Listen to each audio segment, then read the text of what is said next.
السلام علیکم ورحمۃ اللہ وبرکاتہ نحمدہ ونصلی علی رسولہ الکریم اما بعد فاعوذ باللہ من الشیطان الرجیم بسم اللہ الرحمن الرحیم رب اشرح لی صدری ویسر لی امری واحلل عقدۃ من لسانی یفقہوا قولی اللہم صلی علی محمد وعلی آل محمد کما صلیت علی ابراہیم وعلی آل ابراہیم انکا حمید مجید اللہم بارک علی محمد وعلی آل محمد کما بارکت علی ابراہیم وعلی آل ابراہیم انکا حمید مجید۔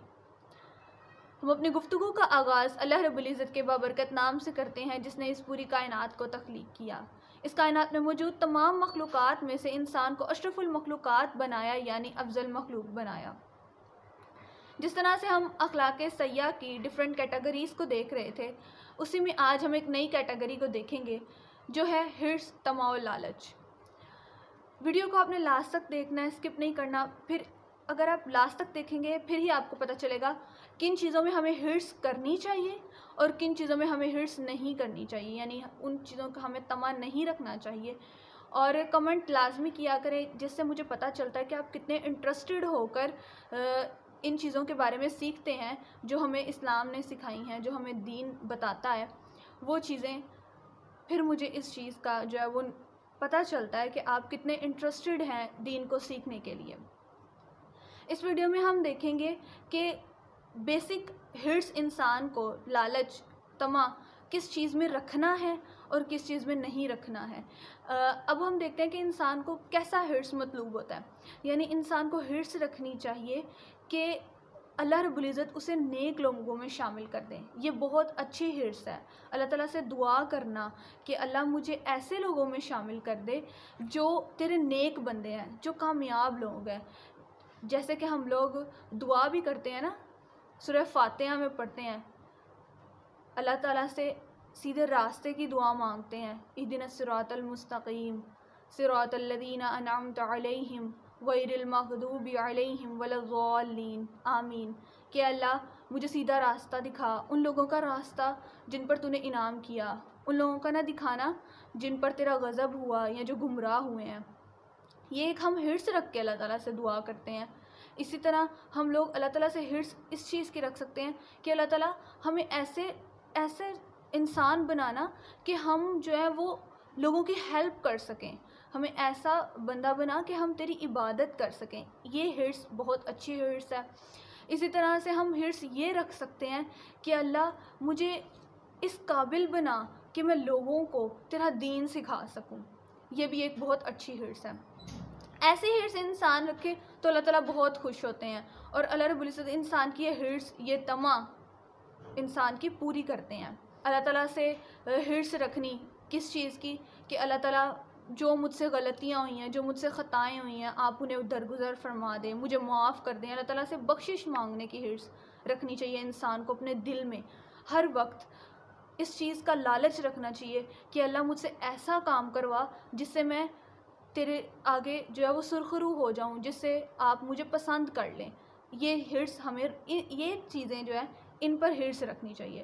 اب ہم دیکھتے ہیں جن کی ہرس نہیں کرنی چاہیے، جو سیاح میں، برائی میں آتی ہیں، وہ ہرس سب سے پہلے تو ہے کہ دنیا کی اور اپنی عزت کی، اپنے مال کی، اپنی زیادہ عزت و آبرو کی، زیادہ کچھ مل جانے کی طمع اور ہرس رکھنا۔ تو بیسیکلی ان چیزوں کی ہرس نہیں رکھنی چاہیے۔ جیسے انسان کے دل میں یہ ہرس رہتی ہے کہ میرا مال بڑھتا جائے، میری عزت میں اضافہ ہوتا جائے، اور انسان کو یہ ہرس رہتی ہے کہ جو ہے وہ لوگ مجھے زیادہ بڑا جانیں۔ یہ ہرس عام ہے، یہ لوگ رکھتے ہیں۔ اب آپ صلی اللہ علیہ وسلم مال اور عزت کے ہرس کے حوالے سے بتاتے ہیں کہ آپ صلی اللہ علیہ وسلم نے فرمایا کہ انسان جو ہے بوڑھا ہو جاتا ہے لیکن اس کا دل جو ہے وہ دو چیزوں پر جوان رہتا ہے۔ وہ کیا؟ ایک مال کے ہرس پر اور ایک عزت کے ہرس پر۔ یعنی یہ دو چیزیں ہیں جو انسان کے دل کو جوان رکھتی ہیں، ایک مال اور ایک عزت۔ اسی طرح انسان کی جو ہے ہرس کبھی بھی ختم نہیں ہوتی، کس چیز میں؟ کہ اس کے پاس زیادہ سا کچھ ہو۔ آپ صلی اللہ علیہ وسلم کا فرمان ہے کہ انسان کے پاس اگر 2 وادیاں نا تو وہ تیسری کی ہرس رکھتا ہے۔ یعنی ایک دو وادیاں موجود ہیں ہر چیز کی، اس کے پاس کسی بھی چیز کی کمی نہیں ہے، لیکن پھر بھی وہ ایک اور چیز کی کمی رکھتا ہے. جیسے کہ فار ایگزامپل کہ انسان کے پاس 2 گھر آلریڈی ہیں، اچھے خاصے ہیں، خوبصورت ہیں، اس کے اندر سب کچھ ہے، لیکن پھر بھی وہ کیا ہرس رکھتا ہے کہ میرے پاس ایک اور گھر ہو جائے، یعنی 2 گاڑیاں ایک اور گاڑی ہو جائے. انسان کی ہرس ختم ہی نہیں ہوتی ہے. اور آپ صلی اللہ علیہ وسلم نے فرمایا کہ انسان کا جو پیٹ ہے وہ قبر کی مٹی ہی بھرتی ہے، یعنی جب تک انسان کی سانسیں ہیں تب تک انسان کی ہرس، طمع، لالچ ختم ہی نہیں ہوتی کہ مجھے یہ بھی مل جائے، یہ بھی مل جائے. لیکن ہم لوگوں نے کیا کرنا ہے؟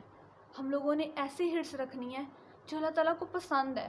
جیسے کہ اللہ تعالیٰ سے معافیاں مانگنا، اس چیز کی ہرس کہ اللہ تعالیٰ مجھے نیک بندوں میں، نیک لوگوں میں، انبیاء میں، شہداء میں، ان کی صفوں میں شامل کر دیں. یہ اللہ تعالیٰ سے دعائیں مانگنی ہے. اور طمع اور ہرس رکھنے والے کا انجام جو ہے غلط طمع اور ہرس رکھنے والے کا انجام جو ہے وہ بڑا ہی سخت ہے. وہ یہی ہے کہ وہ اسی چیز میں مر جاتا ہے، اس کو اللہ تعالیٰ یاد ہی نہیں رہتے ہیں، اس کو یہ چیز پتہ ہی نہیں ہوتی ہے کہ میں نے جو ہے وہ اللہ رب العزت کے لیے کچھ کیا یا نہیں کیا. میں صرف ساری زندگی مال اکٹھا کرنے میں، اپنی عزت بنانے میں ہی لگا رہا. یہ میں نے تو کبھی سوچا ہی نہیں کہ اللہ تعالیٰ نے مجھے اگر اتنا دیا ہے تو میں اس کا شکر بھی ادا کر لوں، اس کے آگے سجدہ ریز ہو جاؤں، اس سے معافیاں مانگ لوں اگر کسی کا دل دکھایا ہے. کیونکہ جب انسان کے دل میں عزت کا لالچ ہوتا ہے نا، مال کا لالچ ہوتا ہے، زیادہ اپنے آپ کو ہائی سٹینڈرڈ کرنے کا لالچ ہوتا ہے، تو اس کے اندر کہیں نہ کہیں تکبر بھی ہوتا ہے. اس کے اندر کہیں نہ کہیں جو ہے وہ اپنی ذات سے محبت ہوتی ہے. وہ اللہ تعالیٰ کی ذات سے محبت کرتا ہے لیکن بہت کم، اپنی ذات سے وہ بہت محبت کرنا شروع کر دیتا ہے. تو یہ چیزیں انسان کو کس کی طرف لے جاتی ہیں؟ یہ چیزیں انسان کو تکبر، بے حسی اور لالچ کی طرف لے جاتی ہیں، اور یہی چیزیں انسان کو گمراہ کر دیتی ہیں، اور اس گمراہی سے وہ جہنم میں چلا جاتا ہے. یہ چیز ہم نے دیکھنی ہے، اس کو ہم نے اپنے اعمال میں اپنے اندر لے کر آنا ہے کہ ہم نے اللہ رب العزت کی خاطر سارا کچھ کرنا ہے. ہرس رکھنی ہے تو وہ بھی نیک ہرس رکھنی ہے، لالچ کرنی ہے تو وہ بھی نیک لالچ کرنی ہے، نیکیوں کی لالچ کرنی ہے، اچھے کام کرنے کی لالچ کرنی ہے. اب ہم دیکھتے ہیں کہ ہم نے اللہ رب العزت سے کون سی دعا مانگنی ہے. اگر ہمارے دل میں یہ ہرس آ جائے، مال کی آ جائے، دنیا کی زینت کی آ جائے، عزت کی آ جائے دنیا کی، تو اس کے حوالے سے، اور اگر ہمارا دل نہ ڈرے تو اس کے حوالے سے ہم نے اللہ رب العزت سے دعا کرنی ہے جو نبی صلی اللہ علیہ وآلہ وسلم نے سکھائی. آپ صلی اللہ علیہ وآلہ وسلم نے سکھائی انسان کو دعا، اللہم انی اعوذ بک من علم لا ینفع ومن قلب لا یخشع ومن نفس لا تشبع ومن دعوت لا یستجاب لہا. کہ اے اللہ، میں آپ سے پناہ مانگتا ہوں یا مانگتی ہوں ایسے علم سے جو نفع نہ دے، ایسے دل سے جو ڈرے نہ، ایسے نفس سے جو اپنے اوپر قابو نہ رکھ سکے، اور ایسی دعا سے جو قبول نہ ہو. یعنی یہ دعا ہم نے مانگنی ہے اللہ سے، تاکہ اللہ رب العزت ہمیں اپنے نفس کو کنٹرول کرنا سکھا دیں، ہمیں ایسی چیزوں سے بچا لیں جس سے اللہ رب العزت نے منع کیا ہے، بچنے کی توفیق دے دیں. اور ایسا ہوتا ہے کہ انسان توفیق مانگتا رہتا ہے لیکن خود کوشش نہیں کرتا. جب تک انسان خود کوشش نہیں کرتا نا تو اللہ رب العزت بھی اس کو توفیق نہیں دیتے ہیں. اللہ تعالیٰ تو خود کہتے ہیں کہ میں بندے کے لیے ہر چیز کرنے کو تیار ہوں، میں انسان کو سب کچھ دیتا ہوں، لیکن وہ خود ہے جو اس سے فائدہ نہیں اٹھاتا ہے. تو ہم نے یہاں پر اپنے آپ کو ٹھیک کرنا ہے. اگر ایک انسان ٹھیک ہو جائے گا نا تو پورا معاشرہ خود بخود ہی بہتر سے بہترین ہو جائے گا. میں امید کرتی ہوں کہ آپ کو ویڈیو پسند آئی ہوگی. ویڈیو کو لائک کریں، شیئر کریں صدقہ جاریہ سمجھ کر، اور چینل کو سبسکرائب کریں جو نئے دیکھنے والے ہیں، اور بیل آئیکن پریس کر دیں تاکہ میں جو بھی ویڈیو بناؤں اس کا نوٹیفیکیشن آپ کو پہنچے. لیکن جو انسبسکرائب کر دیتے ہیں یا جو صرف دیکھتے ہیں اور سبسکرائب نہیں کرتے ہیں، ان کو کیسے پتہ چلے گا کہ ویڈیو اب اپلوڈ ہو چکی ہے یا آج کا نیا کانٹینٹ یہ آیا ہے؟ تو سبسکرائب لازمی کیا کریں تاکہ آپ کا فائدہ ہو. جزاکم اللہ خیر. السلام علیکم ورحمۃ اللہ وبرکاتہ.